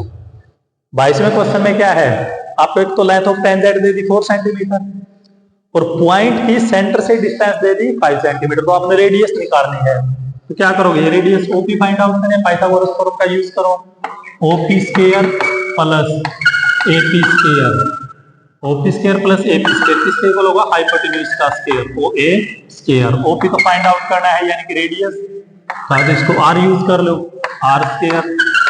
एपी कितना है 4 का स्क्वायर, ये कितना है 5 का स्क्वायर, तो आर स्क्वायर कितना आ गया 25 माइनस 16 यानी कि 9। तो आर स्क्वायर की वैल्यू आ गई 3 का स्क्वायर, तो रेडियस कितने आ जाएगी 30। तो आपके पास 3 में से कोई 2 साइड दे देगा, थर्ड साइड आपको पाइथागोरस थ्योरम का यूज करके ना फाइंड आउट कर लोगे। ये अगेन 23rd बिल्कुल आसान क्वेश्चन है, सिर्फ टेबल के ऊपर बेस्ड है। तो वैल्यू फाइंड आउट करनी है 2, टेंजेंट 45 की वैल्यू कितनी है 1, cos 30 की वैल्यू कितनी है √3/2, केयर कर दो। sin 60 की वैल्यू भी कितनी है 1√3/2। तो आपने टेबल का यूज करके ना टेंजेंट 45 की वैल्यू पुट कर दी, cos 30 की sin 30। ठीक है, वैल्यू पुट करो, ये तो सेम है, दोनों एक दूसरे को कैंसिल कर देंगे। 1 का स्क्वायर 1, तो आंसर कितना आ जाएगा आपके पास 2। तो आप देख रहे हो क्वेश्चन काफी ज्यादा आसान क्वेश्चन है, ट्रिग्नोमेट्री से रिलेटेड काफी इंपॉर्टेंट क्वेश्चन है। उसके बाद देखो नेक्स्ट क्वेश्चन, उसके बाद देखो आप नेक्स्ट क्वेश्चन है 24th सम। ये भी आपका और वाला क्वेश्चन है, मतलब 2 पार्ट है, 2 में से कोई एक पार्ट आपने करना है। ये आपका एरिया रिलेटेड टू सर्कल जो चैप्टर है उस चैप्टर का क्वेश्चन है। तो क्या है, इसके अंदर आपके पास एक सर्कल दे रखा है, उसकी रेडियस है 4 सेंटीमीटर और एंगल सेंटर के ऊपर एंगल क्या है 60 डिग्री। तो आपने ओ ए सी बी इस सेक्टर का एरिया फाइंड आउट करना है। तो काफी ज्यादा आसान क्वेश्चन है। एरिया ऑफ सेक्टर कैसे फाइंड आउट करोगे, फॉर्मूला है आपके पास, area of sector O A C B, O A C B area of sector. सबसे पहले फॉर्मूला लिखोगे θ/360 पाई आर स्क्वायर। अब थीटा की वैल्यू कितनी है 60/360। पाई के बारे में अगर कुछ भी मेंशन नहीं कर रखा तो आप 22/7 यूज करोगे। रेडियस कितनी है आपके पास 4 और इसका स्क्वायर। ये देखो कैलकुलेशन कर दो आप 1/6 22/7, स्क्वायर का मतलब है 2 बार प्रोडक्ट। तो जितनी कैलकुलेशन है उसका कर लियो कैलकुलेशन, 3 से डिवाइड हो जाएगा। ये देखो इसकी प्रोडक्ट 176/21 सेंटीमीटर है, तो एरिया किस में आओगे आपके पास सेंटीमीटर स्क्वायर। एरिया की यूनिट क्या होगी आपके पास स्क्वायर यूनिट। तो या तो आप ये पार्ट कर लो जो कि काफी ज्यादा आसान था, प्योरली फॉर्मूला बेस्ड क्वेश्चन है। थीटा की वैल्यू दे के, रेडियस की वैल्यू दे के, एरिया ऑफ सेक्टर क्या जाएगा θ/360 पाई आर स्क्वायर। तो आपने ऐसे सिंपलीफाई करना है। ये अगर नहीं करना तो दूसरा पार्ट भी कर सको। यहां पे देखो सेकंड पार्ट या और वाले सेक्शन में क्या है आपके पास एक सर्कल दे रखा है, आपने क्वाड्रेंट का एरिया निकालना है और उसकी सरकमफ्रेंस दे रखी है। देखो ये क्वेश्चन काफी ज्यादा आसान था क्योंकि एंगल भी दे रखा था, रेडियस भी दे रखी थी। यहाँ पे डायरेक्टली कुछ भी नहीं दे रखा, ना तो आपको एंगल दे रखा ना ही आपको रेडियस दे रखी, फिर भी आपने एरिया ऑफ सेक्टर निकालना है। तो आपको दोनों आर और थीटा की वैल्यू निकालनी पड़ेगी। तो कैसे निकालोगे, सबसे पहले थीटा की वैल्यू निकालोगे तो आपने क्वाड्रेंट का एरिया निकालना है। क्वाड्रेंट का मतलब क्या है 1/4 ऑफ द टोटल पार्ट, पूरे पार्ट का 1/4 जो पार्ट है उसको क्या बोलोगे क्वाड्रेंट। तो जो थीटा है, थीटा की वैल्यू कितनी आओगी आपके पास एक कंप्लीट रिवॉल्यूशन, पूरी रिवॉल्यूशन में कितने का एंगल बनेगा आपके पास 360 डिग्री। लेकिन क्वाड्रेंट का मतलब है 4 से डिवाइड करना है, 1/4 ऑफ 360 डिग्री, तो कितना आ जाएगा ये 90 डिग्री। ऑफ का मतलब क्या है मल्टीप्लीकेशन। तो क्वाड्रेंट का एरिया कितना होगा आपके पास, क्वाड्रेंट का एंगल कितना होगा 90 डिग्री। क्वाड्रेंट का मतलब है 4 से डिवाइड करना है पूरे पार्ट को, तो एंगल बनेगा क्वाड्रेंट में 90 डिग्री। अब सरकमफ्रेंस दे रखी है, सरकमफ्रेंस कितनी दे दी आपको 22। सरकमफ्रेंस का फॉर्मूला कितना है 2 पाई आर, ये दे दी आपको 22।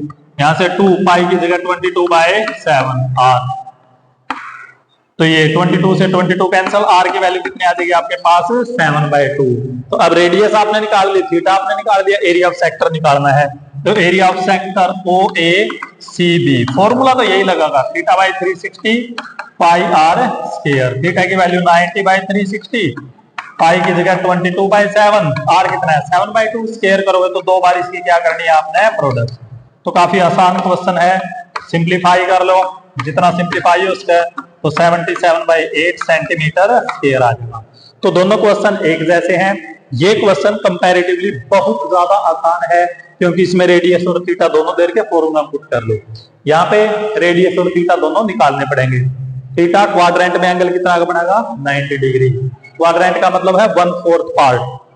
सरकमफ्रेंस दे के यहाँ पे रेडियस आप निकाल, ठीक है। तो ये था काफी ज्यादा आसान question, area related to circle से। उसके बाद नेक्स्ट क्वेश्चन है आपके पास, जो कि सेक्शन बी का लास्ट क्वेश्चन है। इसके अंदर आपने क्या करना है, पेयर ऑफ लीनियर इक्वेशन है उसको आपने सोल्व करना है। तो पेयर ऑफ लीनियर इक्वेशन को आप कैसे सोल्व करोगे, 3 मेथड आपके पास सोल्व करने के, ग्राफिकल, एलिमिनेशन, सब्स्टिट्यूशन। कोई भी मेथड आप यूज कर सको, जो भी आपको आसान लगे। तो आप इसमें क्या करोगे, अभी हम इसके अंदर एलिमिनेशन मेथड यूज करांगे। इसका नाम इक्वेशन 1 रखो, इसका नाम क्या रखोगे इक्वेशन नंबर 2।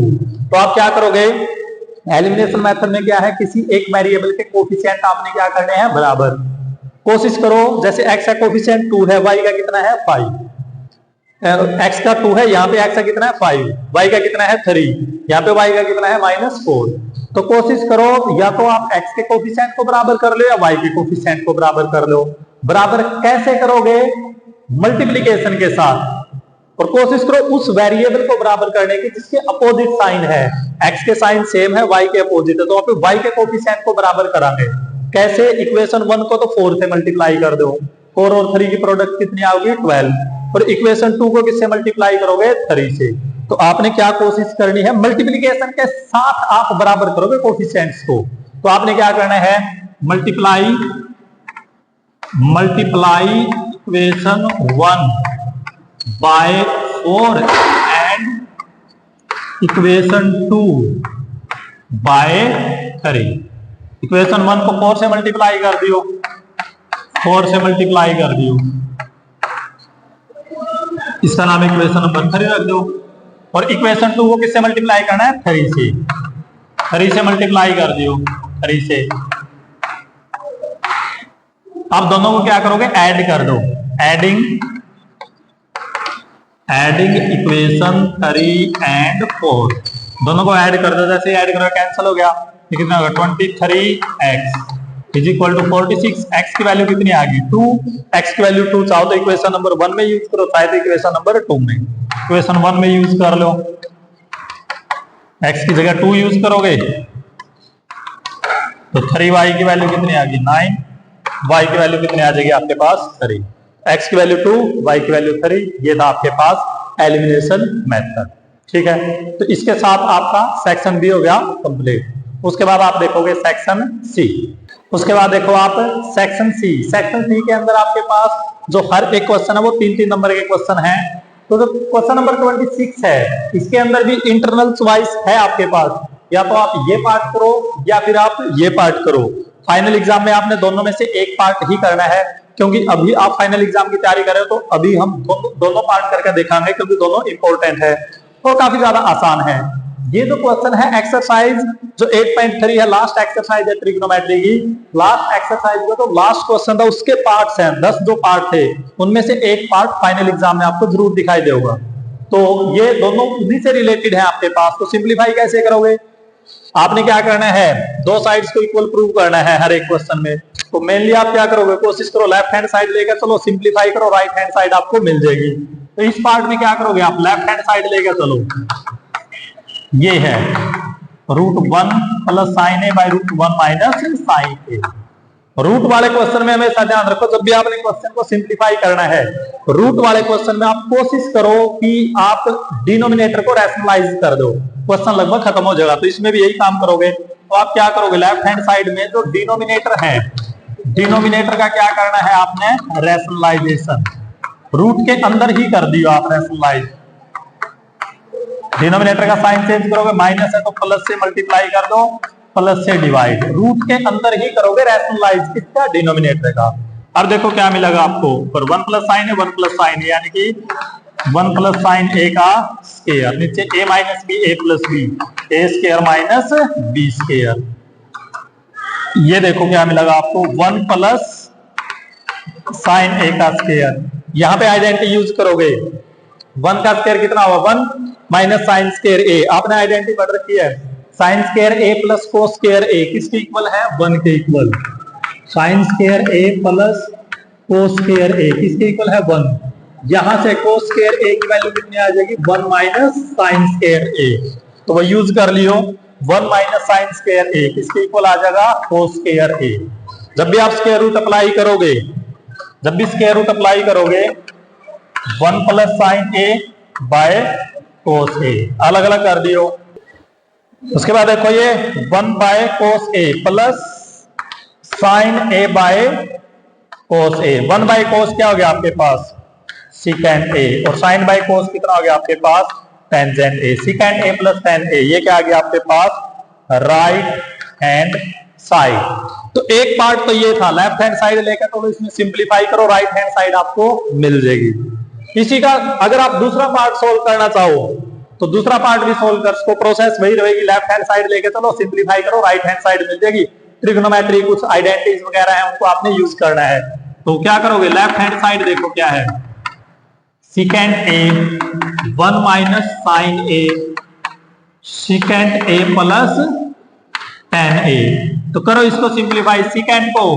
अब सिंप्लीफिकेशन जैसे मैंने आपको बताया कि रूट वाले क्वेश्चन में कोशिश करो रैशनलाइज करने की, ऐसे ही नॉर्मल क्वेश्चंस के अंदर क्या करोगे, लेफ्ट हैंड साइड लेकर चलो, जो डाटा है उसको साइन कोस में कन्वर्ट करो, सिंप्लीफाई करो, राइट हैंड साइड आपको मिल जाएगी। तो वही काम कराने, सीकेंट को साइन कोस में लिखोगे, सीकेंट किसके इक्वल हो आपके पास, 1 बाय कोस ए, ये पहले से ही साइन कोस में है, पूरा डाटा साइन कोस में कन्वर्ट कर दो। सीकेंट को लिखोगे 1 बाय कोस ए, सीकेंट को क्या लिख दिया, 1 बाय कोस ए। टेन को क्या लिखोगे, साइन ए बाय कोस ए। बस अब सिंप्लीफाई करो, 1 बाय कोस ए, ये है 1 माइनस साइन ए, इसका एलसीएम ले लो, सिंप्लीफाई करांगे यहाँ पे, 1 प्लस साइन ए। अब देखो ऊपर a minus b, a plus b, identity use हो जाएगी, a square minus b square. नीचे कोस ए कितना आ जाएगा आपके पास, कोस स्क्वायर ए। तो 1 माइनस साइन स्क्वायर, वहां से 1 माइनस साइन स्क्वायर किसके इक्वल आ जाएगा आपके पास, कोस स्क्वायर ए, और नीचे क्या हो जाएगा आपके पास, कोस स्क्वायर ए।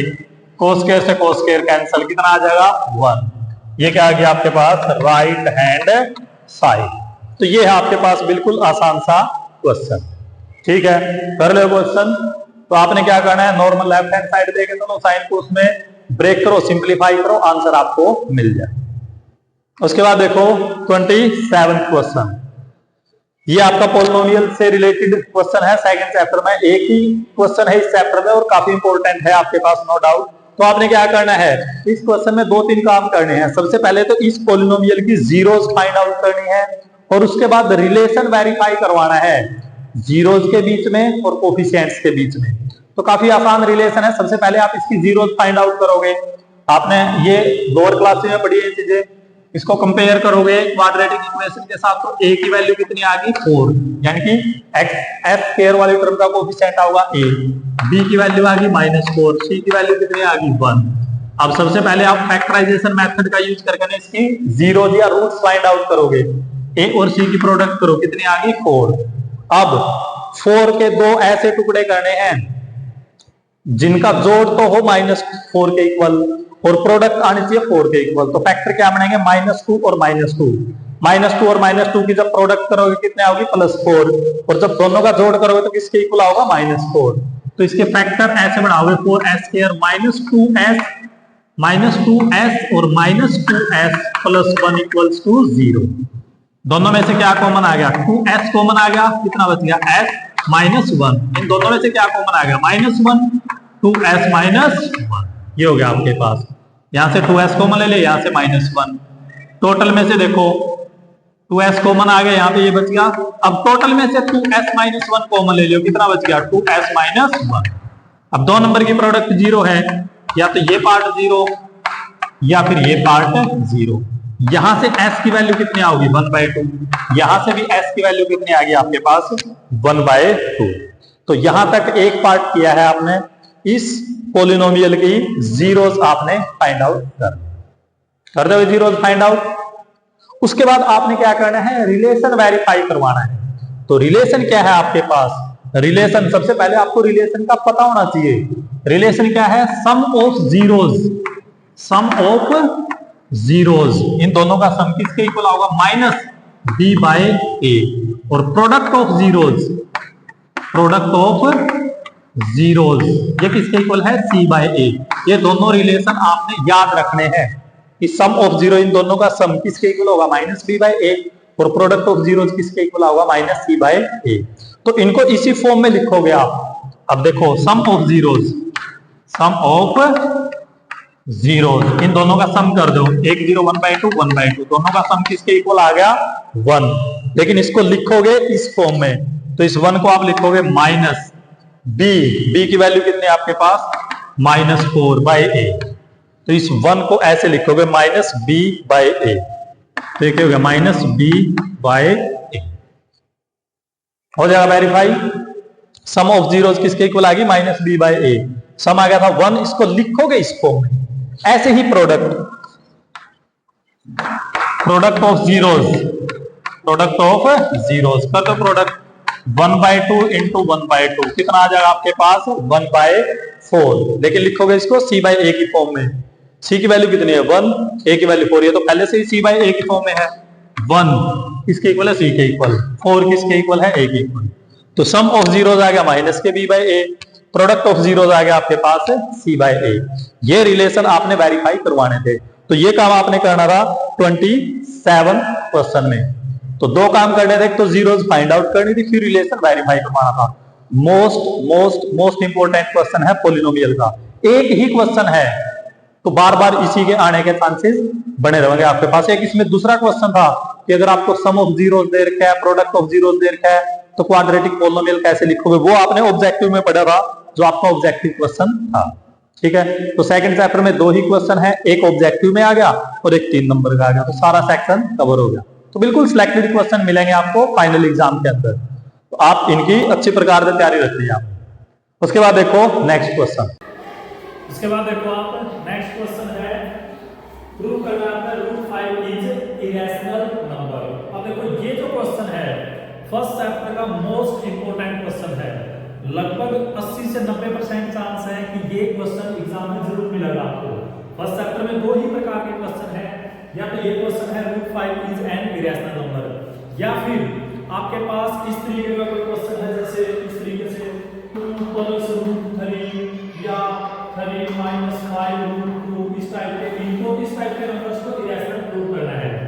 2 क्वेश्चन है आपके पास फर्स्ट चैप्टर में, दोनों में से एक टाइप का क्वेश्चन एग्जाम में जरूर दिखाई देगा, या तो ये टाइप दिखाई देगी या फिर ये टाइप। अब इसके अंदर जरूरी नहीं कि आपको √5 ही मिले, आपको √5 की जगह √2, √3, √5, √7 कुछ भी दिखाई दे इसका आपको, उसको आपने इरेशनल प्रूव करना है। तो सभी के लिए बिल्कुल सेम प्रोसेस रहेगी। क्वेश्चन को सोल्व कैसे करोगे आप, कंट्राडिक्शन मेथड से सोल्व करोगे। कंट्राडिक्शन मेथड का मतलब क्या है कि जो चीज आपने प्रूव करनी है उसका विपरीत मान लो। आपने प्रूव करना है इरेशनल नंबर, आप मान के चलोगे ये क्या है आपके पास एक रैशनल नंबर। जैसे ही आप इसको रैशनल नंबर मान के चलोगे तो बाद में एक ऐसा रिजल्ट आएगा जो कि पॉसिबल नहीं है। इसका मतलब जो चीज आपने मानी थी वो गलत है, तो आपका कंट्राडिक्शन मेथड से √5 की जगह इरेशनल नंबर प्रूव हो जाएगा। तो आइए शुरुआत करते हैं। काफी इंपॉर्टेंट क्वेश्चन भी आपने प्रूव करना है √5 इज इरेशनल। कंट्राडिक्शन मेथड के अनुसार क्या करोगे, प्रूव करना है इरेशनल, मान के चलो क्या है ये rational. Let if possible, let if possible √5 be rational number. देखो प्रूव करना था इरेशनल, आपने मान लिया कैसा नंबर, रैशनल नंबर।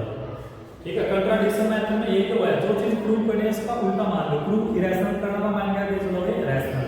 अब अगर ये रैशनल नंबर है तो लोअर क्लास में हमने देखा है कि किसी भी रैशनल नंबर को, किसी भी रैशनल नंबर को आप कैसे लिख दोगे, a by b की फॉर्म में।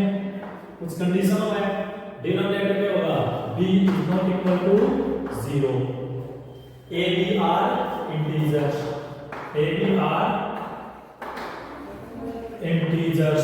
और साथ में एक चीज और लेकर चलोगे, a और b में कॉमन कुछ भी नहीं होना चाहिए, have no common divisor, have ये वर्ड लिखना जरूरी है, have no common divisors। दोनों का कॉमन डिवाइजर नहीं होना चाहिए। जैसे अगर आप देखो कि अगर आपके पास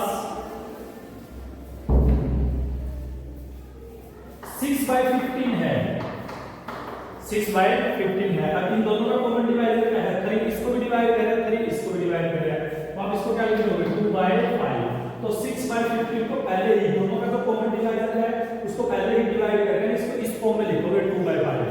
दोनों में कॉमन डिवाइजर कुछ भी नहीं होना चाहिए, अगर कुछ है तो उसको पहले से ही कैंसिल कर लोगे। तो हमने इसको √5 को कैसे लिखा, rational form a by b की फॉर्म में। a क्या है, are integers having no common divisors. या तो ये लिख लो, या इतना बड़ा लिखने की बजाय इसकी जगह आप एक वर्ड यूज कर सकते हो, को-प्राइम। एक सिंगल वर्ड यूज कर सकते हो, a b r coprime. Coprime का मतलब यही है, को-प्राइम का मतलब क्या है, जिसमें कॉमन डिवाइजर कुछ भी ना हो। और एग्जाम में एक बार ऑब्जेक्टिव क्वेश्चन आ गया था कि दो a और b दो को-प्राइम नंबर हैं, तो उनका HCF क्या है। को-प्राइम नंबर का HCF हमेशा क्या मिलेगा आपको 1। ये ऑब्जेक्टिव आया था एग्जाम में, HCF of co-prime numbers is always 1। जो को-प्राइम नंबर बनी उनका HCF हमेशा क्या मिलेगा आपको 1। एग्जाम में एक बार ऑब्जेक्टिव क्वेश्चन आ गया था ये। तो को-प्राइम का मतलब क्या है, ऐसे नंबर्स जिसमें कॉमन कुछ भी ना हो, तो उनका HCF क्या होगा 1। तो वही काम इसमें है। आपने क्या किया, √5 को लिख दिया a by b की फॉर्म में, या तो इतनी बड़ी चीज लिख लो a b r integers having no common divisors, या सिंपल लिख लो a b r coprime. Coprime का मतलब ये है जिसमें कॉमन डिवाइजर कुछ भी ना हो। तो इसी चीज के ऊपर, को-प्राइम के ऊपर या फिर कॉमन डिवाइजर के ऊपर ये कंट्राडिक्शन आ रही है। अब देखो यहां से √5 a by b क्या करोगे, स्केयरिंग बोथ साइड्स, दोनों साइड स्केयर कर दो, क्या देगा 5 = a² बाय b²। तो यहां से 5b² को वैल्यू किसकी इक्वल आएगा, a²। अब यहां पे देखो a² के दो टुकड़े बनेंगे, तो 5 और एक b²। दो फैक्टर बनेंगे, किसी भी नंबर के जो फैक्टर है वो उसके क्या मिलेंगे आपको, डिवाइजर। जैसे एक नॉर्मल सी चीज देखो, 15 के दो फैक्टर हो गए 3 और 5, इसका मतलब जो 3 है वो इसको डिवाइड करेगा, 5 में डिवाइड करेगा। सेम वही काम, a² के दो डिवाइजर हैं, एक तो 5 और एक b²। इसका मतलब 5 भी a² को डिवाइड करेगा, b² भी a² को डिवाइड करेगा। आप 5 को उठाओ तो यहां क्या आएगा, सो 5 डिवाइड a²। अब एक काफी ज्यादा इंपॉर्टेंट रिजल्ट है कि अगर कोई भी प्राइम नंबर किसी नंबर के स्क्वायर को डिवाइड करे तो वो प्राइम नंबर उस नंबर को भी डिवाइड करेगा। जैसे यहाँ पे 5 एक प्राइम नंबर है, प्राइम नंबर अगर a² को डिवाइड करेगा, ये प्राइम नंबर के लिए ही है कंडीशन, इस चीज का विशेष ध्यान रखना आपने।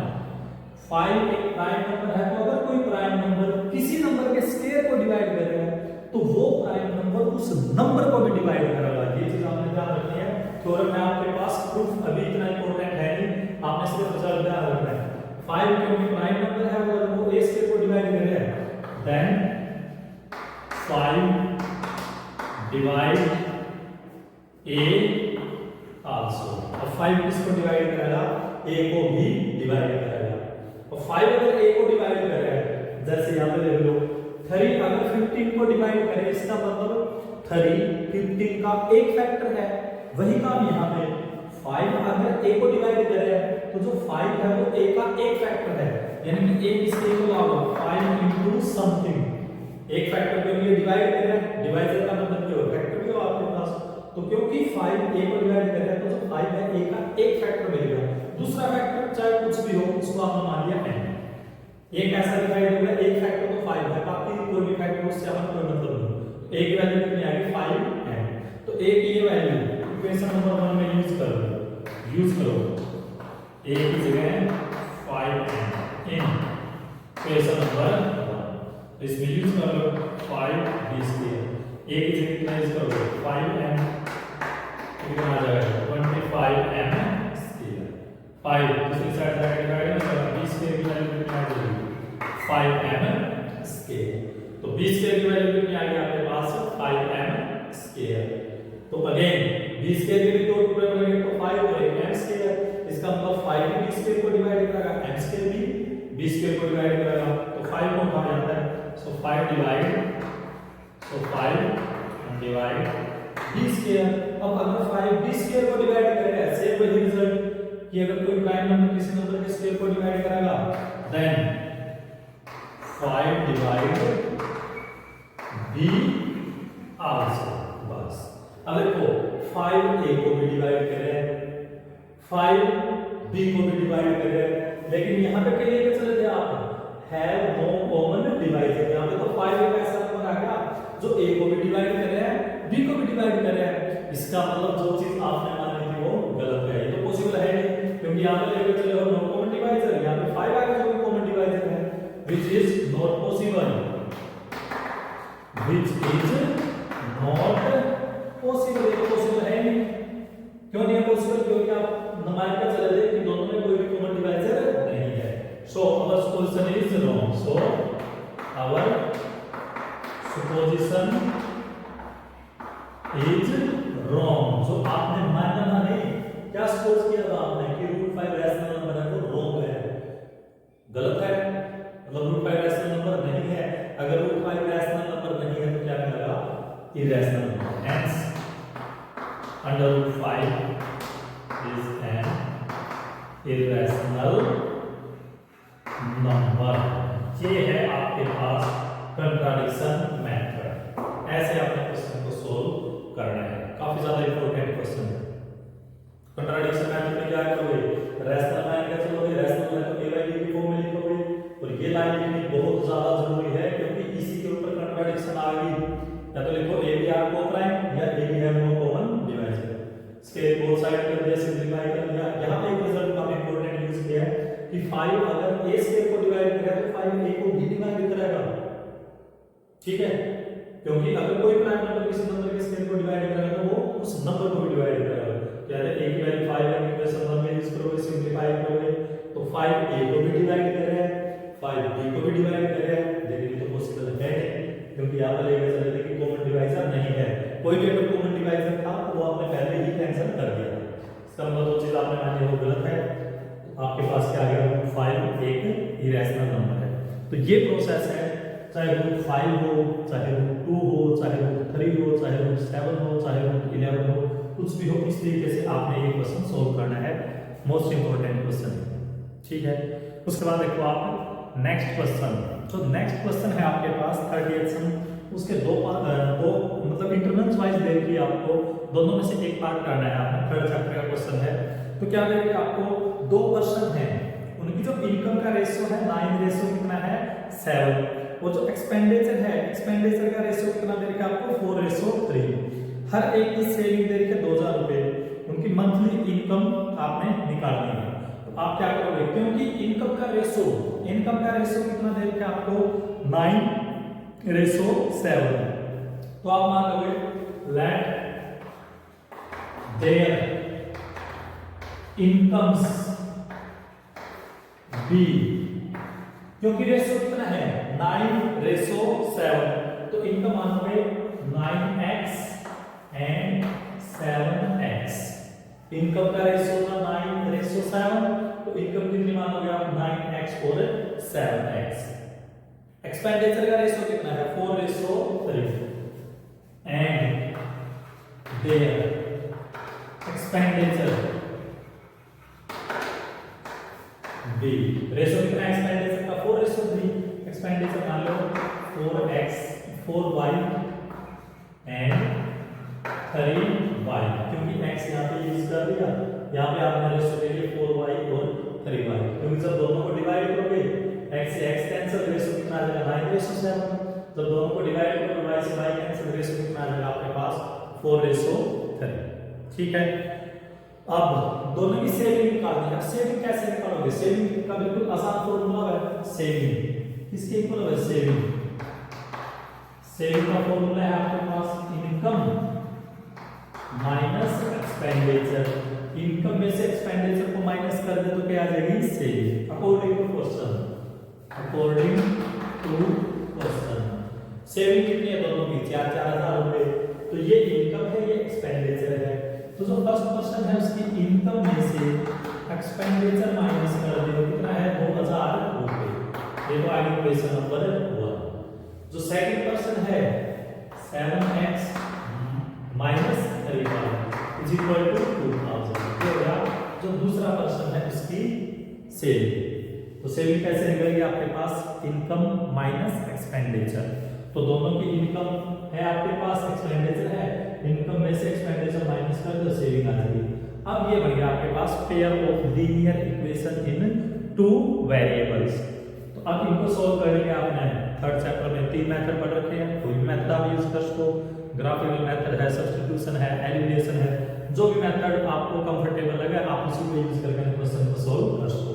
तो आप इसको सोल्व करोगे एलिमिनेशन मेथड से, आप सोल्व कराएंगे। एलिमिनेशन के लिए प्रोसेस फिर आपके पास या तो x या y के कोएफिशिएंट को न्यूमेरिकली इक्वल करोगे और विद अपोजिट साइन, साइन के अपोजिट रखोगे। तो यहाँ पे x का कोएफिशिएंट 9, यहाँ पे 7, y का कोएफिशिएंट -4, यहाँ पे 3। तो आप क्या करेंगे? इक्वेशन 1 को तो 3 से मल्टीप्लाई करेंगे और इक्वेशन 2 को -4 से। जब भी कोएफिशिएंट्स को आपने इक्वल करना है, मल्टीप्लिकेशन के साथ करोगे इक्वल, एडिशन या सब्ट्रैक्शन के साथ नहीं करना। तो आप क्या करोगे? Multiply equation 1 by 3 and equation 2 by -4। Equation 1 को 3 से मल्टीप्लाई करोगे, 3 से मल्टीप्लाई करोगे कितना आएगा? 27x -12y। 3 से मल्टीप्लाई कर दिया। इक्वेशन 2 को किससे मल्टीप्लाई करोगे? -4 के साथ, तो माइनस के 28x माइनस माइनस प्लस, तो -8। जाके इक्वेशन नंबर 3, इक्वेशन नंबर 4। अब दोनों को सॉल्व करना, दोनों को ऐड कर दो। Adding equation 1 and equation 3 and 4। Equation number 3 और 4 को आपने क्या करना है? ऐड करना है। ऐड कैसे करोगे? लेफ्ट पार्ट में लेफ्ट पार्ट ऐड करना है, राइट पार्ट में राइट पार्ट। प्लस के तो 27 माइनस के 28 कितना बचेगा? -x -12 + 12 कैंसिल हो जाएगा। इसीलिए हमने -4 से मल्टीप्लाई किया है सेकंड इक्वेशन को, -4 से इसीलिए मल्टीप्लाई किया है ताकि जब दोनों के अपोजिट साइन रहेंगे, न्यूमेरिकली कोएफिशिएंट इक्वल है, अपोजिट साइन है, तो जब दोनों को ऐड करोगे तो कैंसिल कर देंगे एक दूसरे को। तो कितना आ गया? -2000। x की वैल्यू कितनी आ गई आपके पास? 2000 मिल गई x की वैल्यू। x की वैल्यू वैसे तो आपने सिर्फ इनकम ही निकालनी है, तो x की वैल्यू यहाँ पे यूज कर लो तो दोनों की इनकम आ जाएगी। इनकम कितने आ जाएगी? Find their monthly income. x की जगह 2000 यूज कर लियो। So their incomes are, x की जगह 2000 यूज कर लियो तो 9 और 2000 की प्रोडक्ट कितना आ जाएगी? 18,000 और कितना आ गया? 14,000। तो एक व्यक्ति की इनकम है 18,000 रुपए, दूसरे व्यक्ति की कितनी है? 14,000 रुपए। ये तो इनकम आ गई। अगर कई बार एक्सपेंडिचर पूछते हैं तो एक्सपेंडिचर के लिए क्या करोगे? x की वैल्यू या तो इक्वेशन नंबर 1 में या इक्वेशन नंबर 2 में पुट करके ना वहां से y की वैल्यू निकाल दें। आप एक्सपेंडिचर भी निकाल सको। इसने सिर्फ इनकम पूछा है, x की वैल्यू निकाल दी, x की वैल्यू यहां पे यूज कर लो, इनकम मिल जाएगी आपको। ठीक है, एक्सपेंडिचर पूछ लिया है तो x की वैल्यू या तो इक्वेशन नंबर 1 या इक्वेशन नंबर 2 में यूज करो, वहां से y की वैल्यू निकालो और y की वैल्यू यहां पे यूज करके एक्सपेंडिचर भी मिल जाएगा आपको। ठीक है, तो अभी सिर्फ इनकम पूछी थी तो यहां पे आपने क्वेश्चन कर लोगे। उसके बाद इसी का एक और पार्ट है, अगर ये क्वेश्चन आप नहीं करना चाहो तो एक इससे भी आसान क्वेश्चन है। दूसरा पार्ट देखो क्या है, larger of to supplementary angle exceed the smaller by 18 degree, find each of them. आपके पास दो सप्लीमेंट्री एंगल हैं, जो बड़ा एंगल है वो छोटे एंगल से कितना बड़ा है, आपके पास 18 डिग्री बड़ा है। तो दोनों एंगल फाइंड आउट करने हैं। तो मान लो let smaller angle be X and larger angle be Y. दो एंगल है, छोटा एंगल मान लिया आपने x, बड़ा एंगल मान लिया आपने y। अब अपना दोनों एंगल फाइंड आउट करें, x और y की वैल्यू आपने फाइंड आउट करना। अकॉर्डिंग टू क्वेश्चन में क्या दे रखा है आपको, x और y कैसे एंगल है, सप्लीमेंट्री। ये वर्ड काफी ज्यादा इंपॉर्टेंट है, सप्लीमेंट्री। सप्लीमेंट्री का मतलब क्या है, वो एंगल जिनका जोड़ कितना है आपके पास 180 डिग्री। अब देखो एग्जाम में सप्लीमेंट्री की जगह वो कॉम्प्लीमेंट्री एंगल भी यूज करते हैं, तो वर्ड के ऊपर फोकस करना है आपने। सप्लीमेंट्री है तो दोनों का जोड़ 180 डिग्री। कल अगर एग्जाम में इसने सप्लीमेंट्री की जगह कॉम्प्लीमेंट्री बोल दिया तब दोनों का जोड़ कितना आ जाएगा आपके पास 90 डिग्री। तो क्योंकि एंगल सप्लीमेंट्री है, x और y का जोड़ कितना आ जाएगा 180 डिग्री। एक इक्वेशन ये मिली। अब आपके पास दो वेरिएबल है x और y, तो आपने कोशिश करनी है x और y के अंदर दो इक्वेशन बनाने की। तो जो भी डाटा आपको इंग्लिश में दे रखा है या थ्योरेटिकल फॉर्म में दे रखा है उसको मैथमेटिकल यानी कि इक्वेशंस की फॉर्म में आपने लिखना है। एक इक्वेशन तो बना ली, दूसरी इक्वेशन देखो क्या बोल रहे हैं आपको कि जो बड़ा एंगल है वो छोटे एंगल से कितना ज्यादा है 18 डिग्री, यानी कि y जो बड़ा एंगल है x से 18 डिग्री ज्यादा है, y की वैल्यू x से 18 डिग्री ज्यादा है। यानी कि जब आप x में 18 डिग्री का ऐड कर दोगे, ये छोटा था, ये नंबर छोटा है। जैसे अगर मैं आपको बोल दूं कि 21 3 से 18 डिग्री ज्यादा है, जैसे 21 और 3 में क्या रिलेशन है कि जो 21 है वो 3 से 18 ज्यादा है। तो अगर 3 में जब 18 ऐड करोगे तो दोनों के लिए आपको इक्वल मिल जाएगी। छोटा नंबर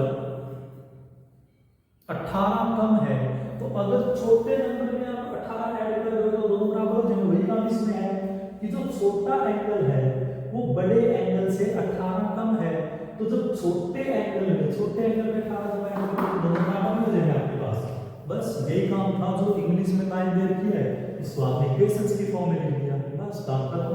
इसका नाम रखिए इक्वेशन नंबर 2। अब दो इक्वेशन है, दो वेरिएबल है, कोई भी मेथड यूज करो, ये सब्स्टिट्यूशन मेथड से काफी इजीली सॉल्व हो जाएगा। y की वैल्यू x + 18 इक्वेशन नंबर 1 में पुट करते हैं।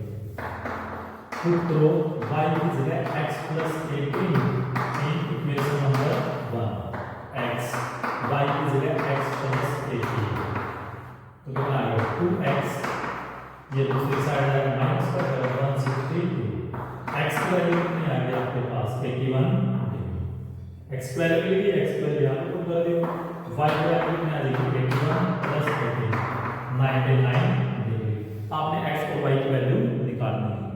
तो एक छोटा एंगल आएगा आपका 81 डिग्री, बड़ा एंगल आएगा आपका 99 डिग्री। काफी ज्यादा आसान क्वेश्चन है। तो देख लो आप, जो छोटा एंगल है 81, बड़ा एंगल है 99 डिग्री।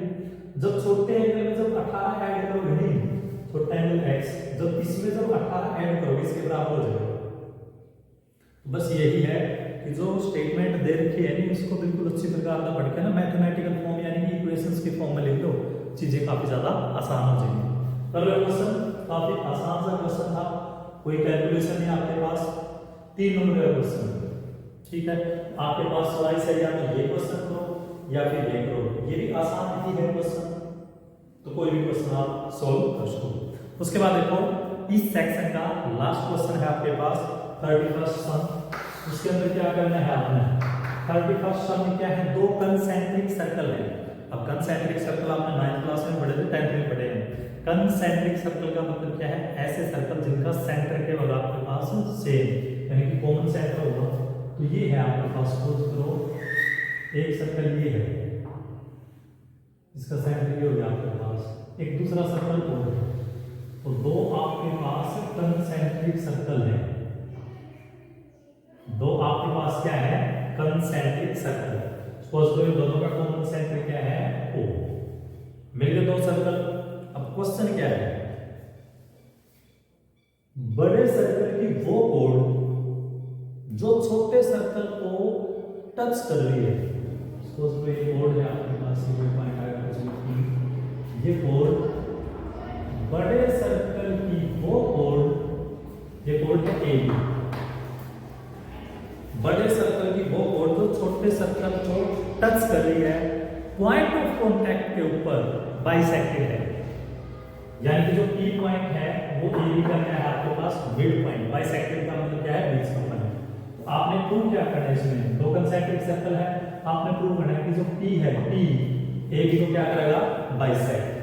आपने प्रूव क्या प्रूव करना है, 31st सम में ए पी इक्वल प्रूव करना है आपने बी पी के इक्वल। इसको कैसे प्रूव करोगे, बिल्कुल आसान क्वेश्चन है।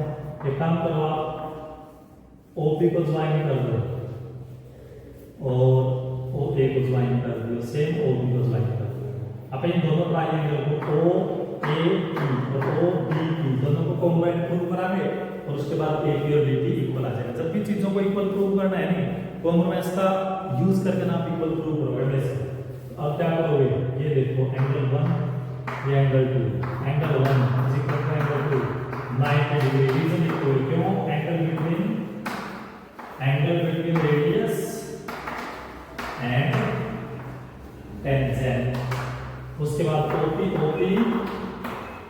Common, OA is equal to OB, radius of same circle. तो ये साइड इसके इक्वल, ये साइड इक्वल, ये एंगल इक्वल, तो दोनों ट्रायंगल्स और triangle OAP is congruent to triangle OBP। RSS rule के अनुसार, RSS रूल के अनुसार OAP और OBP दोनों ट्रायंगल क्या आ जाएंगे, कॉन्ग्रुएंट। और जैसे ही ट्रायंगल कॉन्ग्रुएंट आ गई, AP किसके इक्वल आ गया, BP के इक्वल, किससे, CPCP, corresponding part of congruent triangles के आपके इक्वल। यही आपने प्रूव करना था कि पॉइंट ऑफ कांटेक्ट के ऊपर जो कोड है वो क्या है, bisected. So P will bisect A। तो बड़े सर्कल की कोड AB है, उसको P पॉइंट क्या करेगा, बाइसेक्ट। तो इसके साथ आपका ये जो सेक्शन है, सेक्शन सी होगा कंप्लीट। उसके बाद दो सेक्शन और बच गए आपके पास, डी और ई, वो आप डिस्कस करोगे नेक्स्ट वीडियो में। तब तक हंसते रहो, मुस्कुराते रहो, मिलेंगे